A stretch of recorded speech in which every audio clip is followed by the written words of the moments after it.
नमस्कार, आप देख रहे हैं आरएनआई न्यूज। मैं हूं आपके साथ गुफरान खान। आर्थिक और राजनीतिक संकट से जूझ रहे श्रीलंका को 7 दिन के अंदर नया राष्ट्रपति मिल जाएगा। राष्ट्रपति गोटबाया राजपक्षे ने अपना इस्तीफा दे दिया था। इसके बाद कोलंबो के सड़कों पर जश्न का माहौल है। प्रदर्शनकारी गोटबाया के इस्तीफे को अपनी जीत के रूप में देख रहे हैं। तो चलिए बात करते हैं लिट्टे का खात्मा, गृह युद्ध की समाप्ति। कभी युद्ध नायक थे गोटबाया राजपक्षे, फिर कैसे जनता की नजरों पर चढ़े, कैसे अर्श से फर्श पर पहुंच गए, चलिए बताते हैं।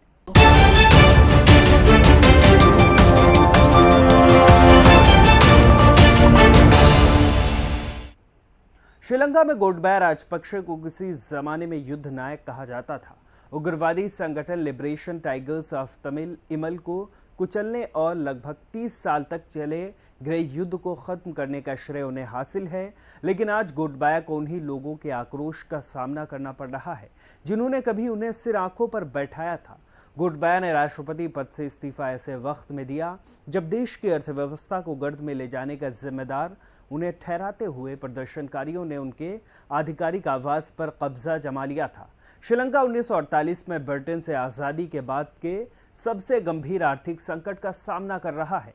देश में विदेशी मुद्रा का भंडार खत्म हो गया है, जिसका मतलब है कि वो खाद्य पदार्थ और ईंधन के आयात के लिए भुगतान नहीं कर सकता, जिससे इन चीज़ों की भारी किल्लत हो गई है और महंगाई आसमान छू रही है।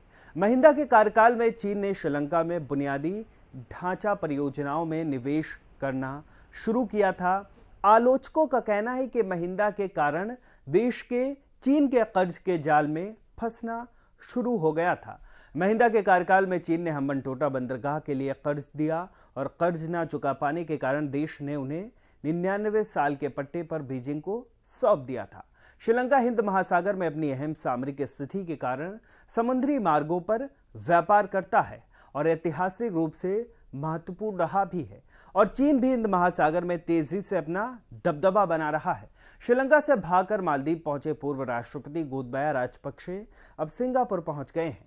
सऊदी एयरलाइंस का एक विमान गुरुवार शाम उन्हें लेकर सिंगापुर की चांगी इंटरनेशनल एयरपोर्ट पहुंचा। उनके साथ पत्नी और 2 बॉडीगार्ड भी थे। गोटबाया एयरपोर्ट पर पत्नी संग शॉपिंग करते दिखे। तस्वीर श्रीलंका के अखबार डेली मिरर ने शेयर की है। उधर सिंगापुर के विदेश मंत्रालय ने कहा, गोटबाया राजपक्षे निजी यात्रा पर आए हैं, उन्हें न शरण मांगी न उन्हें शरण दी गई है। अब गोटबाया के सऊदी अरब जाने की अटकलें हैं। राजपक्षे के देश छोड़ने से कई लोग कोलंबो के सड़कों पर निकले और जश्न मनाया। इस दौरान पटाखे फोड़े गए, मस्ती में झूमते हुए भी लोग दिखाई दिए। गोटबाया राजपक्षे के इस्तीफे के बाद पीएम रानिल विक्रमसिंघे ने देश के कार्यवाहक राष्ट्रपति के रूप में शपथ ली। उन्हें श्रीलंका के मुख्य न्यायाधीश जैन जयसूर्या ने शपथ दिलाई। फिलहाल आरएनआई के इस वीडियो में आज के लिए बस इतना ही। ऐसे ही तमाम खबरों के लिए बने रहिए आरएनआई न्यूज के साथ।